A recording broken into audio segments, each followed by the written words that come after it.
She did not come here to work. She did not know the building. She did not know the man who owned it once called her his wife. Greenvolt Recycling. Memphis, Tennessee, gray concrete. Yellow drums behind razor wire. Naomi, 34, standing in the parking lot with a job application in one hand and her daughter's drawing folded in her back pocket. She did not know that beneath the concrete floor where she would stand 10 hours a day, 14,000 tons of sulfuric acid had been seeping into the groundwater that fed an elementary school 3 miles east. Her son went to that school. Before we go any further, hit subscribe and let me know where you are watching from. You are going to want to stay for this one. Naomi Carter was not the kind of woman who bought things to feel something. She was the kind who read books in the bathtub until the water went cold and did not notice because the chapter was not finished. She lived in a penthouse on the 14th floor of a building in Midtown Atlanta with a man named Marcus, who was the CEO of Greenvolt Industries, one of the largest lithium-ion battery recycling corporations in the southeastern United States. Their life together was not the kind of wealth that puts itself in windows, not the kind that wears logos or parks in reserved spaces to be seen. It was the kind of wealth that removes certain questions from your life entirely. Rent, groceries, whether the heat would stay on in January. These questions simply did not exist in the apartment on the 14th floor. They had been solved so long ago that Naomi had forgotten they were ever questions at all. She volunteered 3 days a week at a child protective services center on the west side of the city, not as a donor, not as a name on a board. She sat on the floor with children who had been removed from homes that were not safe and played with them using whatever was available: blocks, crayons, her own hands, which she would hold out flat so a child could place a sticker on her palm like a gift. That was where she met Isaiah.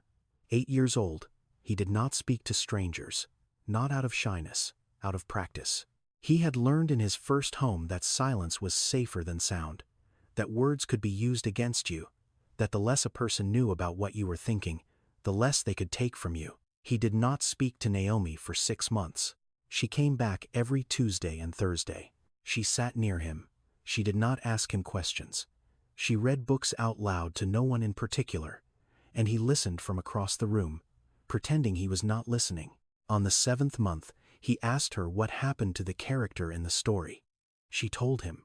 He sat closer the next time. Maya was 5. She had been in 2 foster homes before the center. She slept with the light on and the door open, not because she was afraid of the dark, the way most children are afraid of the dark. Because in one of her previous homes, a closed door meant something specific, and the darkness behind it had a shape she could not forget. She needed to see the hallway. She needed to know the exit was still there. Naomi filed the adoption papers for both children on a Tuesday evening while Marcus was on a flight to Houston. She read the forms at the kitchen table after midnight, filling in each line with the precision of someone who understood that these pages were not paperwork. They were a promise written in ink on a government form, and the promise was this: I will not leave. Marcus signed where he needed to sign. He attended the finalization hearing. He shook the judge's hand. He was present in the way a man is present when he has agreed to something his wife wants and has decided that agreement is the same as participation. It was not. But Naomi did not say that. She said thank you. She brought the children home. The marriage was not broken. That is not the right word. A broken thing implies a moment of fracture, a point where the structure failed. What happened between Naomi and Marcus was not a fracture. It was a slow reaction. The kind that happens inside a battery cell when the chemistry begins to degrade. From the outside, the casing looks fine. The voltage reads normal. But inside, the electrolyte is breaking down. The ions are moving slower. The capacity is dropping 1 cycle at a time, and by the time anyone notices, the cell is already past the point of recovery. Marcus canceled dinners. Not every dinner, enough dinners. He took calls during Isaiah's bedtime. Not every night, enough nights. He flew to Memphis, to Charlotte, to Houston. He came back. He was in the apartment. He was not in the marriage. The difference between those two things is invisible from a distance. Up close, it is the difference between a room with a person in it and a room with a body in it. Naomi saw it. She saw it the way a woman sees a crack in a ceiling and knows the leak has already started behind the plaster. She did not say anything, not because she was afraid, because she had 2 children who had already lost one home, and she was not going to let them lose another one until she had no other choice. She kept reading at the kitchen table after midnight. She kept filling out forms.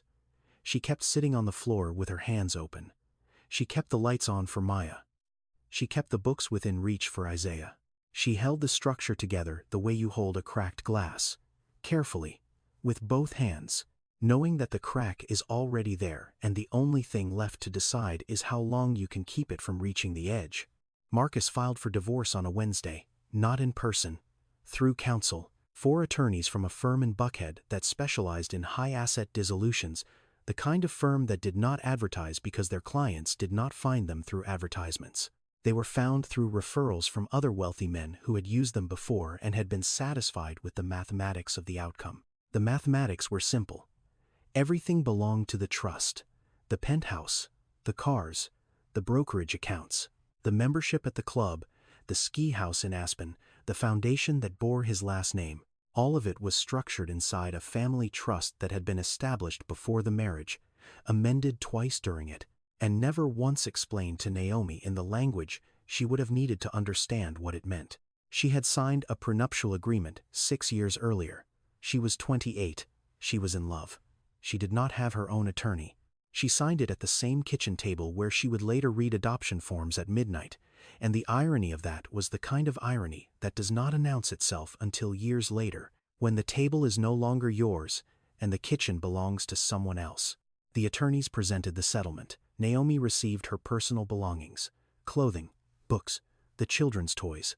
She retained full custody of Isaiah and Maya because Marcus had not contested it, not because he believed she was the better parent, because the children were not his, and contesting custody of 2 adopted children he had never wanted would have complicated the narrative his publicist was managing. The last morning in the penthouse, Naomi packed 2 suitcases and 1 plastic bag. The suitcases held clothes. The bag held toys, Isaiah's building blocks, Maya's coloring books, a stuffed rabbit with 1 ear that Maya would not sleep without. The elevator took 22 floors to reach the lobby. Naomi stood in it with both children and the bags and watched the numbers descend. Isaiah held her hand. Maya held the rabbit. Nobody in the lobby looked at them. The doorman did not say goodbye. He had opened the door for her 1,000 times in 6 years. This time he was on his phone. Isaiah asked in the car, "Are we coming back?" Naomi looked at him in the rearview mirror. She said, "We are going somewhere new." The sentence was technically true. It was a lie in every other way that mattered. The apartment in Memphis was a studio on the 2nd floor of a building on the east side of the city. The carpet was brown. The walls were beige in the way that walls are beige when no one has chosen the color, when the color is simply what was cheapest at the hardware store the last time the landlord authorized a coat of paint, which based on the condition of the walls had been several years ago. The sounds arrived first: pipes rattling inside the walls, the low vibration of water moving through metal that had not been replaced in decades. The television next door, a game show, the audience laughing through the drywall as if they were in the room, and Maya, crying, the first night. The windows were smaller than the windows in the penthouse. The room was darker. The hallway outside was not visible from the bed. Maya could not see the exit. Naomi left every light in the apartment on.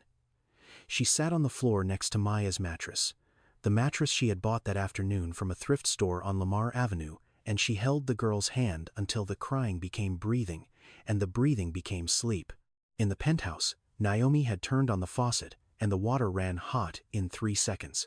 In the apartment, the water took 4 minutes to warm, and when it warmed, it carried a smell, faint, metallic, the kind of smell that is easy to ignore the first time, and the second, and the 10th.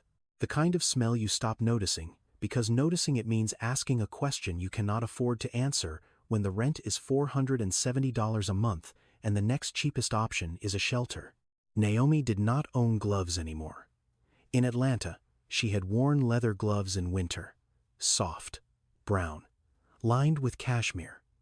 They were in one of the suitcases she had packed, and she put them on the first cold morning in Memphis, and then took them off and put them in the back of the closet because wearing cashmere-lined gloves while carrying grocery bags into a studio apartment felt like a costume from a life that was no longer hers. She bought rubber gloves from the dollar store, yellow, thin. She wore them when she washed dishes because the water made her hands crack. The skin on her knuckles split along the lines where the skin folded, thin red openings that stung when the soap hit them. She did not know if it was the cold, or the water, or both. She did not ask. 2 gloves. Leather, then rubber. 2 versions of the same woman, separated by 6 weeks and 800 miles, and a set of legal documents that had reduced her life to what could fit in 2 suitcases and a plastic bag. Naomi applied for 11 jobs in the first 3 weeks: cashier, warehouse associate, front desk at a motel, data entry. She had a degree in social work from Spelman. She had 6 years of volunteer experience in child welfare. None of it translated into the kind of employment that could be started immediately and paid weekly, which was what she needed because the $470 for next month's rent was not in her account and would not appear on its own.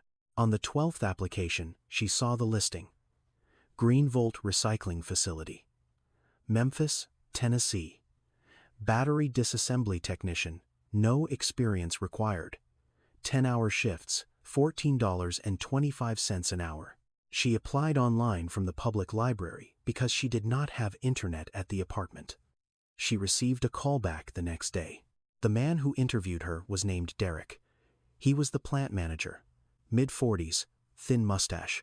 A polo shirt with the Greenvolt logo embroidered on the chest, green letters on black fabric, the kind of shirt a company gives to its managers so that the managers feel like they belong to something larger than the building they stand in. Derek looked at her application. He looked at her.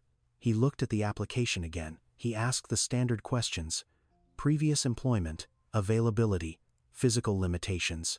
He asked them in a tone that was not standard. The tone of a man who was enjoying the interview, not the process of it, the position of it, the fact that he was behind the desk and she was in front of it, and that the distance between those 2 locations was entirely his to manage. He called her sweetheart, once. In the middle of a question about shift preference, he said it casually, the way a man says it when he has said it so many times to so many women that the word has lost its meaning to him while retaining all of its meaning to the person receiving it. Naomi heard it. She did not react. She had heard it before. She had heard it from landlords and grocery store managers, and the man at the gas station who had filled her tank the week before and leaned into the window slightly farther than the conversation required. She knew the look that came with the word. The look of a man who understands that he can make your life slightly harder and is deciding whether to do it. Not for any reason. Because he can. That was the entire calculation. Capability as justification. Power does not always announce itself with volume. Sometimes it announces itself with a pen placed 2 inches farther than necessary. Derek set the pen on his side of the desk when it came time for Naomi to sign the employment forms. She had to reach across the full width of the table to pick it up. A small act, a deliberate one, the kind of act that a man like Derek had practiced so many times it had become automatic, part of the architecture of how he arranged space around himself so that other people always had to move toward him. Naomi reached for the pen. She signed the forms, not because she accepted what the reach meant, because Isaiah needed new shoes for winter, because Maya needed a dental appointment, because next month's rent was $470 and she had 62 left and a jar of peanut butter and half a loaf of bread and 2 children who had already been removed from homes that were not safe, and she had promised them, not with words, with her presence, that she would not be the 3rd place they lost. She signed her name on the line and slid the papers back across the desk, and Derek looked at her hands while she did it. He looked at the place on her ring finger where the skin was slightly lighter than the rest, the faint outline of a band that had been there long enough to leave a mark and had been removed recently enough that the mark had not yet faded. He noticed. He did not say anything. He did not need to. The noticing was the point. He handed her a pair of gloves. Industrial. Yellow. Thick rubber reinforced with a synthetic lining. Stiff enough that closing your hand inside them required effort, like making a fist through a layer of something that did not want to be a fist. "You will need these," he said. Naomi took them. The 3rd pair. Leather. rubber, industrial. Each one marking a different life that belonged to the same woman. The first thing Naomi noticed inside the Greenvolt facility was not the heat or the noise or the rows of metal shelving stacked with dead battery modules pulled from electric vehicles that would never drive again. It was the smell. Sharp, acidic. The kind of smell that sits at the back of the throat before it reaches the nose. The kind that does not arrive as a scent but as a sensation. A tightening somewhere between the soft palate and the sinuses. A chemical presence that the body registers as wrong before the mind assigns it a name. The plant floor was concrete, gray, stained in places with marks that could have been oil or coolant or something else, something the color of rust but not rust, something that had dried into the surface and been walked over so many times that it had become part of the floor the way a scar becomes part of skin. The fluorescent lights above hung from exposed beams. Half of them buzzed. 3 were out entirely. Nobody had replaced them. Nobody was going to replace them. Her job was disassembly. She stood at a long steel table beside 11 other workers and took apart battery modules from electric vehicles. The modules arrived on pallets from a loading dock at the east end of the building. Forklifts carried them in. Each module weighed between 30 and 60 pounds. Inside each module were individual cells, cylindrical or prismatic, packed tight, wired in series. Her job was to disconnect the wiring harness, remove the cells, sort them by chemistry type, and place them in labeled bins. She wore the yellow gloves. She wore safety glasses that fogged in the heat. She wore a paper mask that was supposed to filter particulates but did not filter the smell, because the smell was not particulate. It was vapor. It moved through paper the way water moves through cloth. By the end of the first week, the smell had settled into her hair, her clothes, the skin on her forearms where the gloves ended and the sleeves began. She showered before she went home. Every night, not to be clean, to be safe for her children, to remove the factory from her body before her body touched theirs.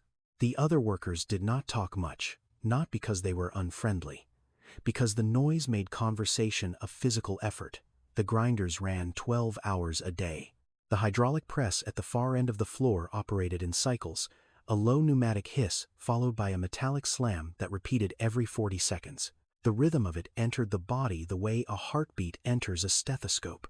After 3 days, Naomi stopped hearing it as noise. She heard it as time. Each slam was a unit. Each unit was 40 seconds closer to the end of the shift. Gloria had been at the plant for 7 years. She was mid-50s. She worked the same station every day, same position, same bin, same motion. She did not look at the area behind the plant. The section past the second loading dock, where the razor wire topped the fence and the signs said authorized personnel only. She did not look at it. The way a person does not look at a thing they have decided is not their business. Not avoidance, discipline. The practiced act of keeping your eyes on your own hands. Darnell was younger, 23. He had been at the plant for 3 months. He coughed at the end of every shift. A dry cough, the kind that starts in the chest and does not bring anything up but does not stop either. On Naomi's second day, he leaned toward her during a break and said something she would remember long after she forgot his face. "Do not drink the water from the fountain. Bring your own." He said it quietly. He did not explain. She did not ask. She began to notice things. Small things. The kind of things that on their own mean nothing but together begin to form the outline of a shape you cannot yet identify. Trucks leaving the facility at night, never during the day. Always after the day shift had clocked out and the parking lot was empty, she saw them from the break room window during an overtime shift. 3 trucks, no company markings, heading south, toward the fenced area behind the plant. The smell was stronger in the early mornings. Before the day shift arrived, before the ventilation system kicked on, at 5:30 in the morning, the air inside the facility carried something heavier than the usual chemical sharpness. Something wet, something that smelled like the ground after a hard rain, but wrong. Like the earth itself had been opened and something underneath it was breathing out. Naomi noticed. She did not speak. She did what she was good at. She observed. She catalogued. She stored the information in the same part of her mind where she kept the things she did not yet have words for, the part that processed without concluding, that gathered without assembling. On her 6th week, she was disassembling a battery module from a sedan. The casing was corroded. The cells inside had leaked. Electrolyte residue coated the interior, a yellowish-white crust that stank of sulfur and something sour, something organic. Between two of the cells, wedged into the foam separator, she found a beetle, dead. Not dried out the way insects die when they are trapped in a closed space without water. Chemically dead. Its body was discolored, a greenish tint that was not natural to any beetle species she had ever seen. Its legs were curled inward. Its shell had softened. It had not decomposed. It had been preserved by the very chemical that killed it, held in a state between decay and permanence, like a specimen in a jar no one had labeled. She looked at it. She looked at it for a long time. She did not know why it mattered. She put it in her pocket. Naomi came home at 7:14 every evening. The drive from the plant to the apartment was 11 minutes if the light on Shelby Avenue was green. 13 if it was not. She parked in the lot behind the building and sat in the car for 2 minutes before going inside. Not resting. Reassembling. Putting together the version of herself that her children needed to see. The version whose hands did not shake. The version who smelled like soap and not sulfur. The version who could stand at the stove and make dinner without the children noticing that the standing was harder today than it was yesterday. She showered first. Always. She stood under the water until the metallic smell was gone from her hair, until the chemical taste at the back of her throat had been swallowed enough times that it no longer registered. The water in the apartment was not clean. She knew that now. She had known it since the first week, since the faint metal smell that came through the faucet when the pipes warmed up. But the water at the plant was worse. And the choice between two kinds of not clean is not really a choice. It is a ranking of harms. She stepped out of the shower. She dried her hands carefully. The skin on her knuckles was cracked again. The yellow gloves at the plant were supposed to protect against chemical exposure, but the chemicals found the gaps, the edges of the gloves, the seams, the place where the rubber met the wrist and did not quite seal. Her hands were red at the fingertips and raw along the joints, and she held them under the towel until the stinging stopped. Isaiah was at the kitchen table doing homework. He was 8 years old. He had been living with Naomi for 2 years. In the first 6 months, he had not spoken to anyone except her. In the second 6 months, he had begun to speak to his teacher. Now, in the apartment in Memphis, he spoke to Naomi, the way a child speaks to the one person in the world they have decided to trust, completely, without filter. With the specific intensity of a boy who had spent the first years of his life learning that words were dangerous, and was now learning, slowly, that they did not have to be. He looked up from his math worksheet. "Mom, why do your hands smell different?" Naomi did not pause. She did not look at her hands. She said, "New soap at work." The lie arrived fully formed, the way lies do when the truth is too heavy for the person asking, and the person answering has already calculated the weight and decided to carry it alone. New soap. The second lie she had told her children since the move. The first was, "We are going somewhere new." Both lies were told for the same reason, not because the truth was complicated, because the truth was a door, and behind the door were questions that an 8-year-old and a 5-year-old should not have to carry. Questions about money and chemicals and a mother whose hands were being eaten by the work that kept the lights on. Maya was on the floor of the living room. She was drawing. She drew every day, the same subject. A house, 2 stories, a front door, a tree, and windows. Large windows. The kind of windows the apartment did not have. The apartment windows were narrow and high, and let in the kind of light that arrives already tired, light that has passed through too many buildings before reaching the glass. Maya drew windows that took up half the wall, windows that let in everything. She brought the drawing to Naomi. She held it up with both hands the way a child holds something that is not just a drawing but an offering, a request made in crayon because the words for the request do not exist yet. Naomi looked at it. She said it was beautiful. She took a magnet from the drawer and put the drawing on the refrigerator door, next to the grocery list and a reminder card from the dentist. She smoothed the paper flat with her palm. Her cracked, red, chemical-stained palm pressed against a crayon house with big windows drawn by a girl who slept with the light on. That drawing would stay on that refrigerator for a long time. It would still be there when everything else in the story changed. It would be there when the factory revealed what it was hiding, and the ground gave up what had been buried in it, and the man who owned the building Naomi worked in turned out to be the man who had signed the papers that ended her marriage. The drawing would stay. It would stay because Naomi would not take it down. She would not take it down because that drawing was not a picture of a house.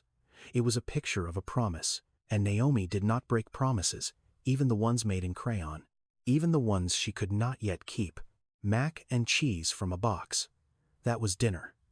Not because Naomi could not cook. In the penthouse, she had made shrimp étouffée on Friday nights, her grandmother's recipe. The roux stirred low and slow for 40 minutes until it turned the color of peanut butter. She could cook. She could not hold a knife steady after 10 hours on the plant floor. Her hands trembled at the wrist. A fine vibration that was invisible unless you were looking, and she was always looking, and she did not want the children to look. So she made mac and cheese. She boiled water. She stirred powder into butter and milk. She served it on plates she had bought at the thrift store on Lamar Avenue. White plates with a blue rim, the kind of plates that exist in every second-hand store in America because someone always dies or moves or divorces, and the plates end up in a bin marked $2 each. She sat at the table. Isaiah ate. Maya ate. The apartment was quiet, except for the pipes in the wall and the television next door. Naomi watched them eat, and she thought about the beetle in her pocket. She did not think about it the way you think about something that frightens you. She thought about it the way you think about a word you have read in a language you do not speak, familiar in shape, unknown in meaning, present, waiting. 3 months at the plant. The season had turned. October. Memphis heat, giving way to something cooler but not yet cold, the air carrying a dampness that clung to the inside of the nostrils and made the chemical smell from the factory floor sharper, more specific, more present. Naomi was assigned to the night shift. This was unusual. The plant ran one shift, day, 6 to 4:30, Monday through Friday. Night operations were not listed on the schedule. They were not mentioned in the employee handbook. They did not, on paper, exist. Derek told her on a Thursday afternoon. Overtime. Time and a half. Starting Monday, she asked how long. He said until further notice. She asked who else was working nights. He said she would see when she got there. The reason she was needed, he explained, was that Darnell had quit. Effective immediately, no notice, no forwarding address. He had not picked up his last paycheck. Derek said this the way a person says a fact they want to remain a fact and nothing more. He quit. End of sentence. End of inquiry. Naomi nodded. She did not ask why Darnell had quit, because she understood from the way Derek delivered the information that the question itself was not welcome, that the space around the sentence he quit had been sealed. She recognized the seal. She had seen it before. In courtrooms, in attorneys' offices, in the specific silence that follows a statement designed to close a door. She worked the first night shift on a Monday. The plant at night was a different building. The same walls, the same floor, the same fluorescent lights buzzing overhead. But the sound was different. During the day, the grinders and the press created a wall of noise that filled the space from floor to ceiling. At night, the grinders were off. The press was off. The building was quiet in the way a school is quiet at midnight. The absence of the sound that defined it. She heard the trucks before she saw them.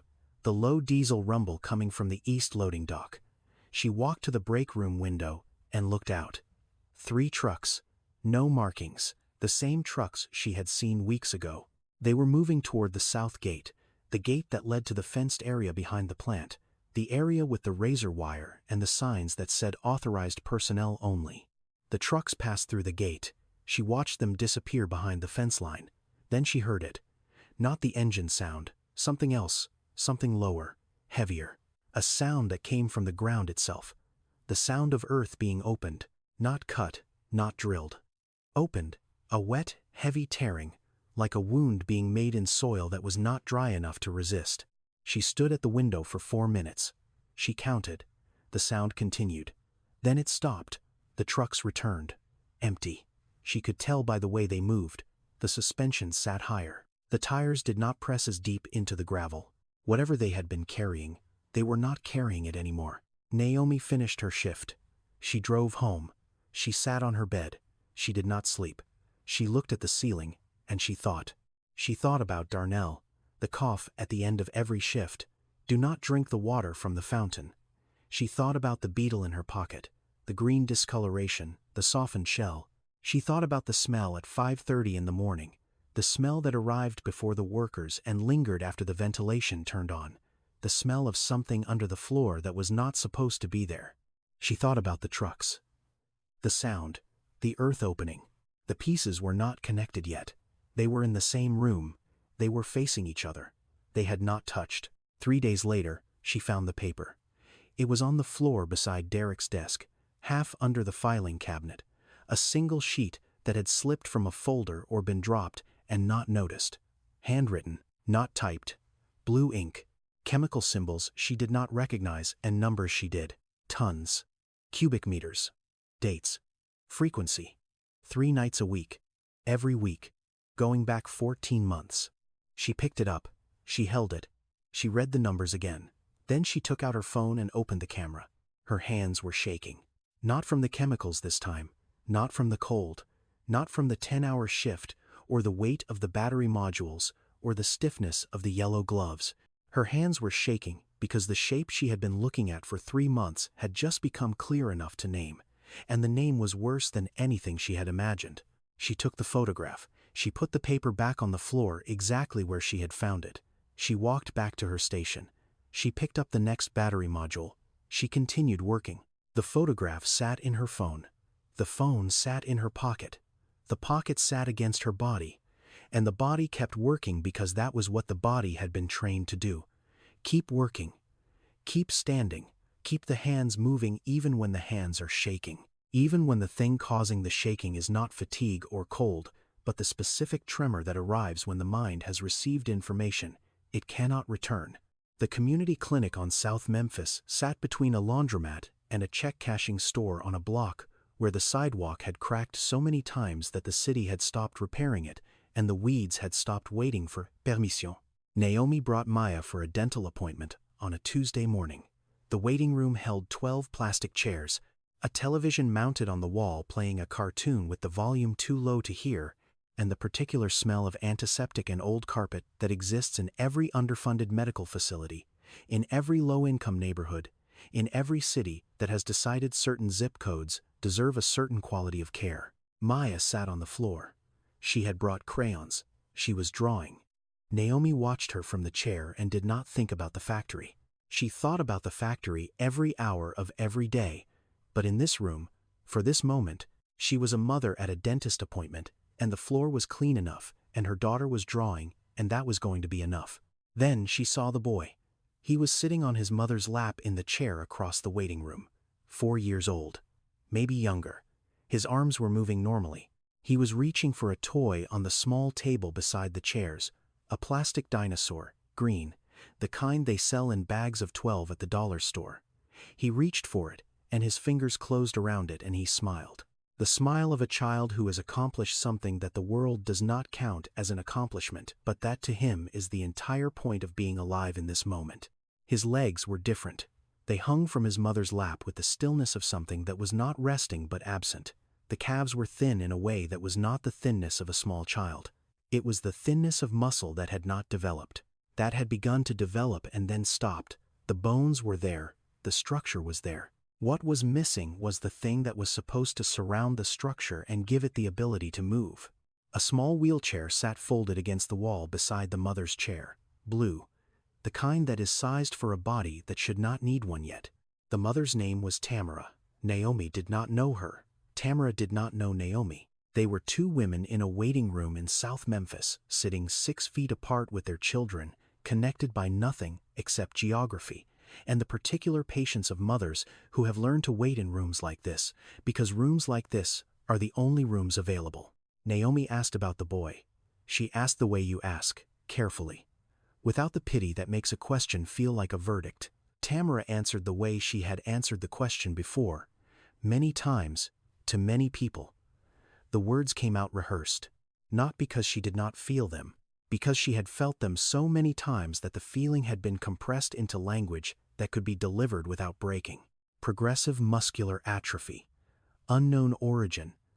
The doctors could not explain it. They tested for genetic conditions. Negative. They tested for autoimmune disorders. Negative. They tested the water.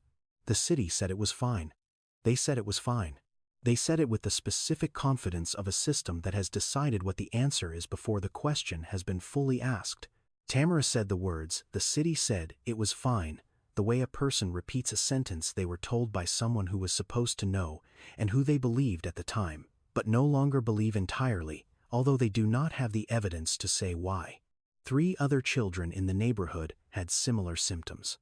All under 6, all living within the same cluster of blocks south of the industrial corridor, all diagnosed with variations of the same condition. Muscle loss in the lower extremities, no known cause, no known treatment, no known connection between the cases because no one had looked for a connection. No one had been asked to look. Naomi listened. She did not speak. She watched Tamara's son hold the green dinosaur above his head and make it fly. His arms worked. His imagination worked. His joy worked. The only part of him that did not work was the part that would have let him walk to the table to get the dinosaur himself. He did not know this was wrong. He knew it was his. He knew the flying was the best part. He did not know that the reason he could not walk to the table was under the ground 3 miles from where he was sitting. Under concrete, under razor wire, under reports that said everything was fine. Naomi looked at Maya. Maya was on the floor, drawing. Her legs were crossed beneath her. Her legs were fine. Her legs worked. Her legs could walk and run and climb and do everything that legs are supposed to do at 5 years old. Naomi thought about the distance. Their apartment was 4 miles from the plant. Tamara lived 2 miles from the plant. The difference between her daughter's legs and that boy's legs was 2 miles. 2 miles of groundwater. 2 miles of soil. 2 miles of whatever was under that concrete floor seeping outward in a radius that was not fixed, that was not stable, that was expanding the way all contamination expands. Slowly, invisibly, in the direction of least resistance, which is always the direction of the people with the least power to resist. 2 miles. The Memphis Public Library on Poplar Avenue was quiet in the way that libraries are quiet. Not silence. Presence held at low volume. The hum of the air conditioning, the soft click of keyboards, the occasional cough from the reading area where the elderly men sat with newspapers they could have read online if they had internet at home, which most of them did not, which is why they were at the library, which is why Naomi was at the library. She did not have a computer. She did not have internet at the apartment. She had a phone with a cracked screen and a data plan that ran out on the 19th of every month. The library had computers. The library had time. The library did not ask why you were there or what you were looking for or whether your questions were appropriate. It simply gave you a chair and a screen and the freedom to look. She typed the name, Green Volt Industries. The website loaded. Green and white. Clean design. Photographs of smiling workers in safety gear. A banner across the top that read Powering the Future Responsibly. She scrolled past it. She was not looking for the version of the company that the company wanted her to see. She was looking for the version the company had buried behind the version. She found the corporate filings. Greenvolt Industries was a subsidiary. The parent company was listed as Meridian Holding Group. She clicked. Meridian Holding Group was a subsidiary of another entity. Webb Capital Holdings. She clicked again. The page loaded. Founder and CEO. The name was there. Marcus Webb. Naomi did not move. Her hand was on the mouse. The cursor blinked on the screen. She read the name. She read it again. She did not need to read it again. She had read that name on a marriage certificate. She had read it on adoption papers. She had read it on divorce documents and prenuptial agreements and the settlement offer that had reduced her life to 2 suitcases and a plastic bag of toys. Her left shoulder dropped, slightly. Just enough. The way it always did when something heavy settled inside her and her body adjusted to carry it before her mind finished deciding what it was. She did not gasp. She did not close her eyes. She did not push back from the desk. She scrolled. She found the operating permits. The environmental compliance reports. The inspection records. All public. All accessible. All clean. Every report filed on time. Every inspection passed. Every box checked. The documents read the way documents read when they have been written by people who understand that the purpose of documentation is not to record what happened, but to create a version of what happened that can survive scrutiny. The most recent environmental inspection was dated 4 years ago. 4 years, no inspection since. No follow-up, no site visit, no soil test, no water sample. 4 years in which anything could have changed and no one had been required to look. Naomi wrote the date on her hand. She did not have paper. She did not have a notebook. She had a pen from the library desk and the back of her left hand, and 4 years written in blue ink across her knuckles. She drove to the address listed on Darnell's employee file. She had memorized it during her last week at the plant. Darnell, the young man who had told her not to drink the water. Darnell, who had quit without notice, and without collecting his last paycheck, and without telling anyone where he was going. The house was on a street in Orange Mound. Small, 1 story. The yard had not been mowed. The mailbox was full. The windows had curtains drawn. A neighbor was sitting on the porch next door. Naomi asked about Darnell. The neighbor said he had moved 2 weeks ago. At night. No moving truck. Just a car packed full and the lights off and the engine running in the driveway at 3 in the morning. He did not say goodbye. Naomi stood in front of the empty house. She looked at the windows. She looked at the overgrown yard. She looked at the mailbox stuffed with letters that would never be opened by the person they were addressed to. And she understood something that she had been circling for weeks without landing on. Darnell had not quit. Darnell had been removed. The way a part is removed from a machine when it begins to malfunction. Quietly, efficiently, without disrupting the operation. She got in her car. She sat with the engine off. The name on the screen at the library. Marcus Webb. The factory that had made her hands crack and her clothes smell like acid. The boy in the wheelchair at the clinic. The water the city said was fine. The soil nobody had tested. The 4 years without an inspection. And Marcus, always Marcus. At the top of every chain, at the end of every trail, behind every door she opened. The man who had signed the divorce papers was the man who owned the ground the poison was buried in. He had not just left her. He had left her here. In the radius. In the zone. In the geography of the damage. Derek's office smelled like coffee and carpet cleaner. The same smell every day. The same mug on the desk, white with the green Volt logo, the green letters faded from washing. But the air in the room was different. Naomi could feel it the moment she walked in. The temperature had not changed. The lighting had not changed. What had changed was Derek. He was not smiling. He was not leaning back in his chair. He was not looking at her the way he usually looked at her, with the casual authority of a man who has decided that every interaction is an opportunity to remind you which side of the desk you are on. He was sitting straight. His hands were flat on the surface. His eyes were on a stack of papers in front of him. He looked like a man who had been told what to say and was concentrating on saying it correctly. "This is a standard separation agreement," he said. "The company is restructuring. Your position is being eliminated." The words were corporate, clean, the same kind of clean as the environmental reports, the same kind of clean as the water test results the city had given Tamara. Clean in the way that language becomes clean when its purpose is not to communicate but to cover, to create a surface smooth enough that nothing sticks to it. No accusation, no liability, no fingerprint. On the desk beside the papers was an envelope, white, sealed. Naomi looked at it. Derek pushed it toward her. Inside the envelope was a check. The number on the check was specific, not round, not the kind of number someone invents, the kind of number someone calculates. It was enough to pay off the credit card debt she had carried since the divorce, enough for 3 months of rent, enough for Maya's dental work, enough for winter shoes for Isaiah.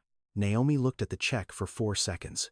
In 4 seconds, a person can think about many things. She thought about the shoes. She thought about the rent. She thought about the drawing on the refrigerator, the house with the big windows, and how far $470 a month was from any house with any windows at all. She thought about the boy in the clinic, the green dinosaur, the legs that did not work. She thought about what the check was purchasing. Not her departure, her silence, The 40 pages beside the envelope were a non-disclosure agreement. She did not need to read all 40 pages. She had signed enough documents in the last year to recognize the architecture of a contract designed not to protect both parties, but to protect one party from the other. Binding. Perpetual, the language of a cage built from legal terminology and notarized seals. She looked at Derek. Derek looked at the papers. He did not look at her. He had looked at her many times in the months she had worked here. He had looked at her hands. He had looked at the place where her ring had been. He had called her sweetheart. Now he was not looking at her, because looking at her would require him to be a person delivering this to another person, and it was easier to be a function, a mechanism, a pen placed on a desk at a calculated distance. He placed the pen on his side of the desk. The same distance as before, the same gesture, the same 2 inches of space that said, "You come to me." Naomi did not reach for the pen. She said, "I need to think about it." Derek looked up. For the first time in the conversation, he looked at her face. He said, "You have 48 hours.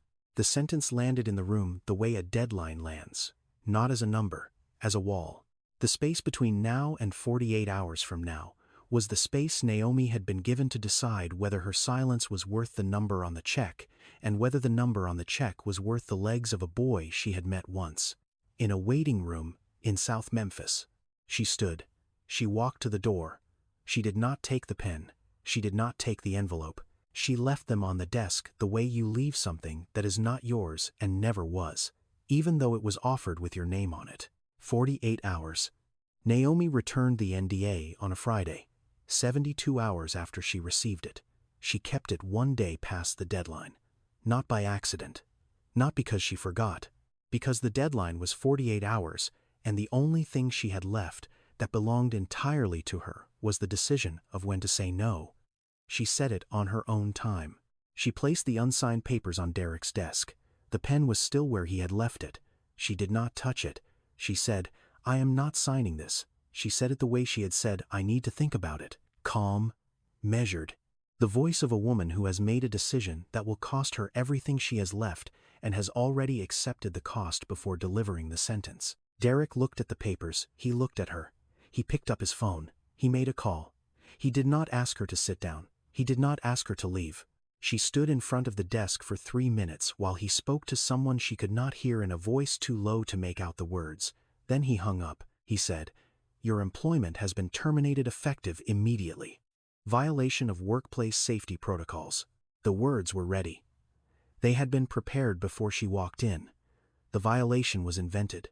The protocol was unspecified. The termination was not a consequence of her returning the NDA. It was a consequence of the NDA existing at all. The NDA was never an offer. It was a test. Sign it and you are contained. Refuse it and you are removed. She was escorted to her locker by a man she had not seen before. Security. He stood beside her while she emptied it, her water bottle. A photograph of Isaiah and Maya she had taped to the inside of the door. The phone charger she kept on the top shelf. She put everything into a plastic bag. The same kind of plastic bag she had used to carry her children's toys out of the penthouse 6 months ago. They took back the gloves, the yellow industrial gloves, the third pair. The man held out his hand, and she pulled them off and placed them in his palm, and walked out of the building with her hands bare for the first time since she had started working there. The air outside was November. Cool. She stood in the parking lot and lifted her hands to her face. She smelled them. The chemical smell was still there, faint but present. It had moved past the surface, past the skin, into the tissue underneath. It was in her now. 3 days later, the landlord called. The lease would not be renewed. The building management company, which she had never heard of until now, was affiliated with a real estate portfolio managed by a holding group she had heard of, Webb Capital Holdings. The apartment she was being asked to leave belonged, at the end of a chain of shell companies and investment vehicles, to Marcus. 2 days after that, the health insurance through the company was canceled. Retroactively, Maya was in the middle of a dental treatment plan. The next appointment was in 9 days. The coverage would not exist in 9 days.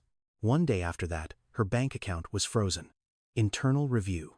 The bank where her account had been opened was a regional institution where Marcus sat on the advisory board. The freeze was described as routine. It was not routine. Nothing that had happened in the last week was routine. All of it was machinery, precise, coordinated, moving with the efficiency of a system that had done this before and knew exactly how many levers to pull and in what order. Gloria called. Once.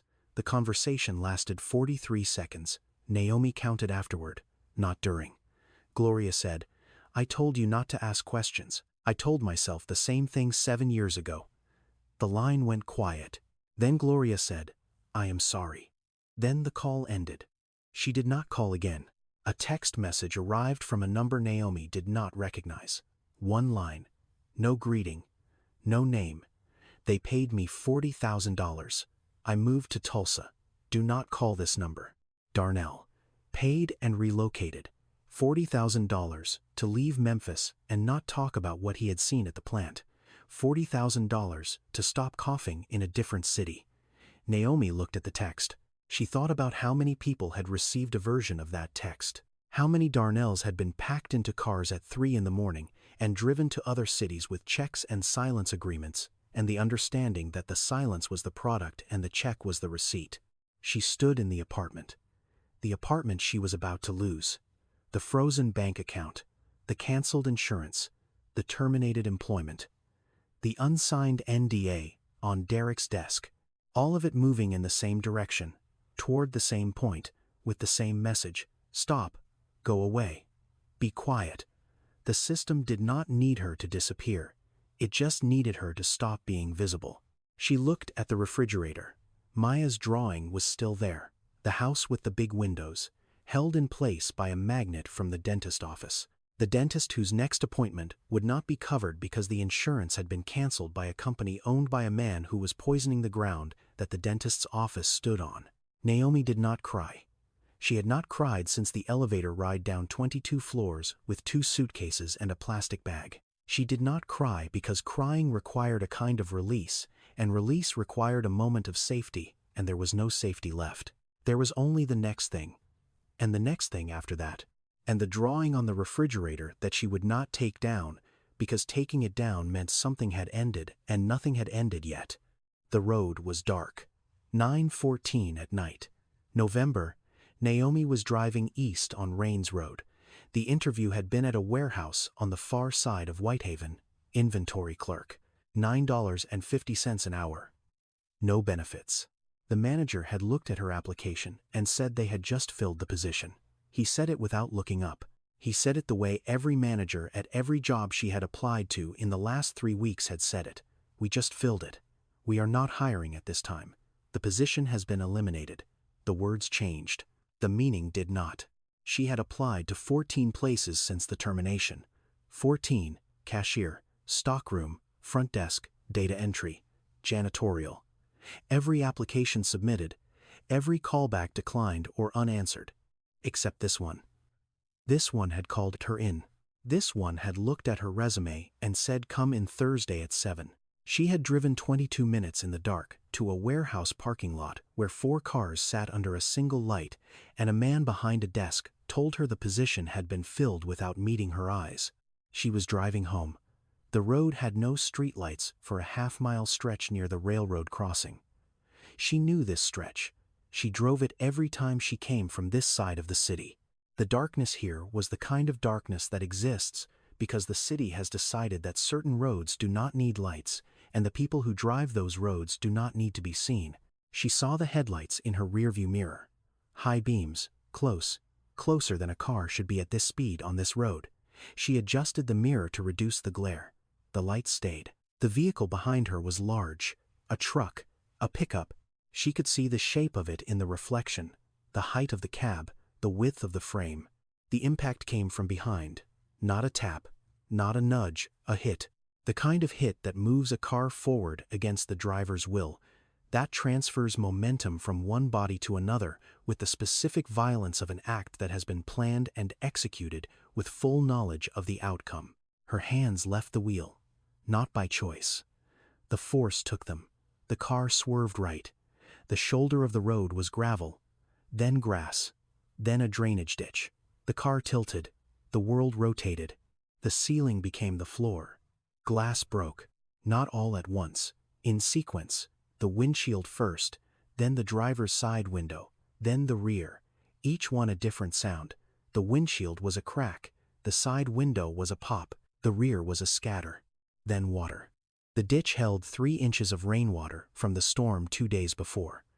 It entered the car through the broken windows. Cold, brown. She could feel it on her left arm and the side of her face. She was upside down. The seatbelt held her. The engine was off. The headlights were still on, pointing into the grass, illuminating nothing. She heard the truck. The diesel engine. It did not stop. It did not slow. The sound moved away from her, the way a sound moves away when the source has no intention of returning. The truck drove on. The road went quiet. The kind of quiet that follows violence, not peace, aftermath. Naomi hung upside down in the car for 22 minutes. She knew the time because her phone had landed on the ceiling, which was now the floor, and the screen was cracked but the clock was visible. 9:17. She called 911 at 9:18. She was still hanging when the dispatcher answered. She gave her location. She said there had been an accident. She said a truck had hit her from behind. She said the truck was gone. In 22 minutes, a person can think about many things. Naomi thought about Isaiah, who would take him to school in the morning. She thought about Maya, whether she had brushed her teeth before bed, whether the light in the hallway was on, whether the door to Maya's room was open. She thought about the drawing on the refrigerator, the house with the big windows. She wondered if it had fallen. Magnets sometimes lose their grip. Paper sometimes slides down the surface of a refrigerator door and lands on the floor behind the trash can and stays there until someone notices. She thought about the ground behind the factory, the sound of the earth being opened, the trucks that came at night, the boy who could not walk, the beetle in her pocket that was no longer in her pocket because the pocket belonged to a uniform she no longer wore. She thought about Marcus. She thought about the check she had not signed. She thought about the 48 hours that had become 72. She thought about the 1 day of defiance she had taken for herself, and whether that day had led to this ditch. Blood ran from a cut on her forehead into her left eye. She could not wipe it. Her left arm was pinned. She closed the eye and kept the right one open and watched the clock. The police arrived at 9:39. They cut the seatbelt. They pulled her out. They wrapped a blanket around her shoulders. They wrote the report. Single vehicle accident. Driver lost control. Road conditions, dark, no streetlights, wet pavement. Contributing factors, speed, fatigue, unfamiliarity with the road. Naomi told them about the truck. She told them it hit her from behind. She told them it was a pickup, black or dark blue. No plates, no markings. The officer wrote it down. He wrote it the way a person writes something that will be filed and never read. He said they would investigate. He said it with the voice of a man who was not going to investigate, and who knew she knew he was not going to investigate, and who was comfortable with that knowledge because the road had no cameras, and the truck had no plates, and the report already had a conclusion, and the conclusion did not include a truck. The pickup was never found. Naomi went back to the clinic. Not for Maya this time. For Tamara. She drove with a bandage on her forehead and a bruise across her left shoulder from the seatbelt and the specific posture of a woman who has been hit and has not softened. She found Tamara in the waiting room.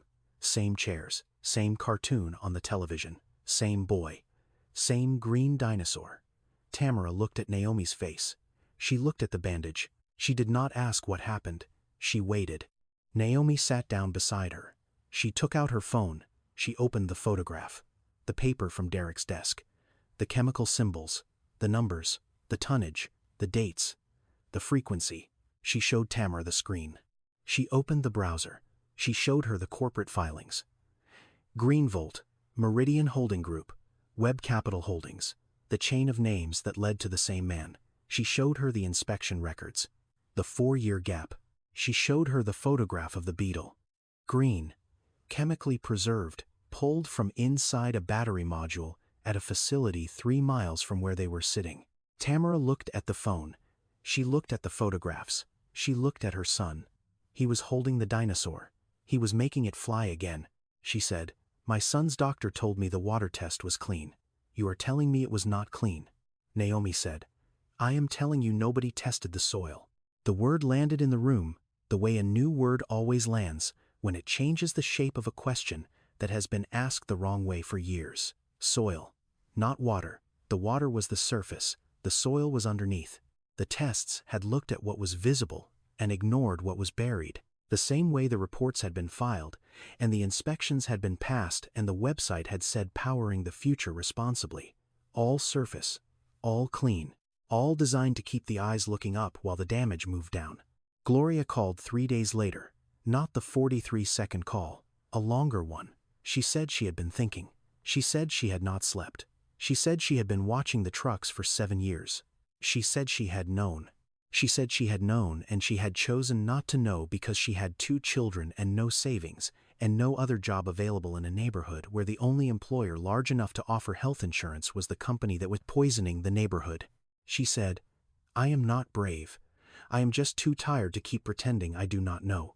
The sentence sat between them on the phone line, like a stone placed on a table, heavy, final, the kind of sentence a person says once and does not take back because taking it back would require pretending again, and the pretending had used up everything she had. Curtis worked at the Memphis Daily. He was a reporter, mid-30s. He had been at the paper for 8 years. 2 years ago, he had written a story about elevated heavy metal levels in the water supply in neighborhoods near the industrial corridor south of the city. The story had been killed, not rejected, killed. His editor had called him into the office and said the piece needed more sourcing. Curtis had brought more sourcing. The editor said it needed legal review. Curtis waited for the legal review. The legal review never came.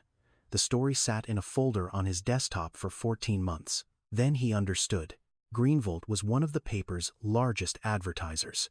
The story had not been killed because it was wrong. It had been killed because it was right. And right was more expensive than wrong when the advertising revenue was involved. Curtis still had his notes. He still had the water samples. He still had the interview transcripts. He had kept all of it because he was a reporter, and reporters who kill their own stories do not survive the killing intact. Something stays alive in the drawer. Something waits. Naomi met Curtis at the library. The same library where she had found Marcus's name on the screen. She showed him what she had. The photograph of the paper from Derek's desk, the corporate chain, the inspection gap, the beetle. Gloria's statement, Tamara's son. Curtis looked at the materials. He looked at them for a long time. He did not say this is incredible. He did not say this is going to change everything. He said, I need soil samples. 3 people. A mother who had lost everything except her children and the chemical smell on her hands. A factory worker who had spent 7 years not looking at what she already knew. A reporter who had been silenced by his own newspaper and had kept the silence in a drawer like a wound he was not finished with. They were not heroes. They were not crusaders. They were people who had been standing in the same wind for different lengths of time and had finally turned to face it. Not because they were brave, because they were finished standing with their backs to it. Curtis published the article on a Thursday. Not in the paper. The paper would not run it. He published it on an independent news site that operated out of a 2-room office on Cooper Avenue and was funded by a nonprofit that had been tracking environmental violations in the Delta region for a decade. The article had photographs. The article had the chemical data from Derek's handwritten logs. The article had Gloria's name. The article had Tamara's name. The article had a map showing the proximity of the Greenvolt facility to 3 elementary schools and 17 residential blocks within a 2-mile radius. The article did not have Naomi's name. Curtis had asked. Naomi had said no. Not out of fear. Out of calculation. Her name on the article would make the article about her. About the ex-wife. About the personal. The article needed to be about the soil. About the children. About the system. Her name would have given Marcus's legal team a narrative. Bitter ex-wife. Retaliatory claims. Emotional instability. She knew how the story would be rewritten if she was at the center of it. She put herself at the edge instead. 48 hours after the article went live, Marcus arrived in Memphis. He did not announce it. He did not hold a press conference. He arrived the way a man arrives when the purpose is not to be seen, but to prevent further seeing. His plane landed at the General Aviation Terminal at Memphis International at 6:40 in the morning. 2 SUVs met him on the tarmac. Naomi was at the factory that afternoon. She had one legal right remaining: personal property retrieval, a pair of shoes she had left in her locker, a jacket, the small things that accumulate in a place where you spend 10 hours a day for 4 months. She had called ahead. She had been given a 1-hour window between 2 and 3 in the afternoon. Supervised, escorted. Marcus was in the parking lot. She did not expect him. He did not expect her. For a moment, the parking lot held 2 people who had once shared a bed and a bathroom and a kitchen table, and a life that looked from the outside like a life that would continue being a life. And now they were standing 12 feet apart on cracked asphalt in front of a factory that was poisoning the earth it sat on. He spoke first. He did not raise his voice. He did not threaten. He spoke the way a CEO speaks, when the situation has escalated past the point where threats are useful, and the only remaining tool is the truth delivered as a weapon. You are going to lose, Naomi. Not because you are wrong, because I have 14 lawyers and you have a blogger. The sentence was accurate. That was what made it effective. It was not a boast. It was arithmetic. 14 attorneys from 3 firms across 2 states versus 1 reporter at a nonprofit news site with a 2-room office. The math was not in her favor. The math had never been in her favor. The math had not been in her favor since the morning she signed the prenup without her own attorney at the kitchen table in the apartment on the 14th floor. Naomi looked at Marcus. She looked at his hands. They were clean. The nails were trimmed. The skin was smooth. No calluses, no cracks. No discoloration from chemical exposure, no stains from electrolyte residue, no redness at the knuckles from rubber gloves that did not quite seal at the wrist. His hands looked the way hands look when they have never touched the thing they have created. When the distance between the man and the damage has been maintained by layers of incorporation and subsidiary filings and shell companies and plant managers who call women sweetheart and place pens 2 inches too far across the desk. She looked at her own hands. The cracks along the knuckles, the faint yellow tint at the fingertips from months of acid exposure that the gloves had not prevented, the dry skin that no lotion could repair because the damage was not on the surface. It was in the tissue, in the chemistry, in the body. 2 hands had once held these hands, at a dinner table, in a car, in a bed, in a hospital room where 2 adoption papers were signed and 2 children were given a home, the same 2 hands. One pair had signed the papers that brought Isaiah and Maya into their lives. The other pair had signed the papers that buried 14,000 tons of sulfuric acid in the ground behind the building, where those children's mother worked 10 hours a day for $14.25 an hour. Naomi said one thing. She said it quietly.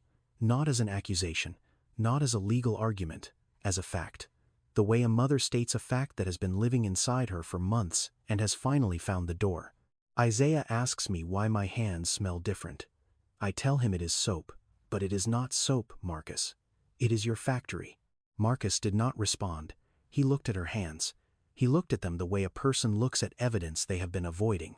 The way you look at a crack in a wall that you have walked past every day and have chosen not to inspect because inspecting it would require you to acknowledge that the wall is failing. Marcus looked at her hands. He did not look away fast enough. The hearing room at Memphis City Hall held 112 people.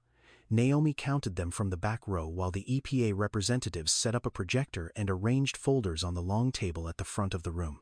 She counted because counting was something she could control, and control was something she needed in a room where she was about to say things that could not be taken back. The soil results had been made public 2 weeks earlier. The EPA had tested 14 sites behind the Greenvolt facility and in the surrounding residential area. Cobalt levels 47 times the safe threshold, nickel 31 times. Sulfuric acid concentrations in the groundwater consistent with prolonged illegal discharge. The numbers were in the report.